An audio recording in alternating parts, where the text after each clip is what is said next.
नमस्कार YouTube family. तर बघा, माझा जो मुद्दा आहे की आता ह्या वर्षी माझं बीएडला ॲडमिशन होतं. मी CET एक्झाम पण पास झाले होते, ते पण चांगल्या मार्काने.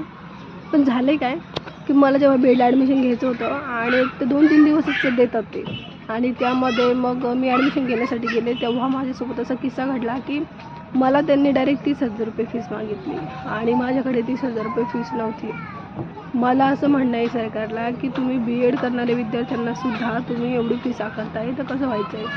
विद्यार्थ्यांचं कसं व्हायचं आहे? विद्यार्थी खूप गरीब घराण्यातून येतात आणि पुढे शिक्षणासाठी ते ट्राय करतात, तर तुम्ही त्यांना अशा प्रकारे एवढी फीस भरायला लावता. असं कसं सरकार आहे हे? आणि सांगायचं असं आहे की मग त्यामुळं मी माझं जे ॲडमिशन आहे ते करू नाही शकले. त्यांनी मला सांगितलं होतं 30,000 रुपये फीस भरावं लागेल आणि ते पण पूर्ण. मग पूर्ण कुठून भरणार?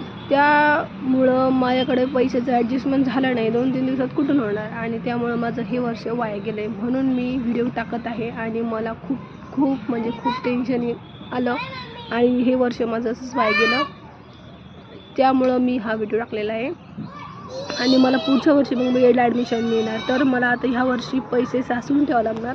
पण सांगण्याचा उद्देश असा की जर तुम्हाला शिक्षण घ्यायचं आहे तर SC कॅटेगरीला पण पैसे लागतात का? मी तर SC कॅटेगरीमध्ये, मग माझ्यासाठी कशाला एवढी फी? मला एवढी फीस भरायला लावता येते. सगळ्या कॉलेजमध्ये मी इन्क्वायरी केली, सगळीकडे ते सांगते फीस भरावं लागेल. कुठे 20,000 सांगता, कुठे 30, तर कुठे 40,000पर्यंत फीस सांगते एका वर्षाची. गरीब विद्यार्थ्यांनी कुठून फी भरावी? सरकारला हा व्हिडिओ शेअर करा आणि त्यांच्यापर्यंत हा पोहोचू द्या की माझं नुकसान झालं आहे, अशा कित्येक तरी विद्यार्थी त्यांचंसुद्धा नुकसान झालं असेल, त्यांचं नुकसान न होऊ म्हणून हा मी व्हिडिओ शेअर केला आहे.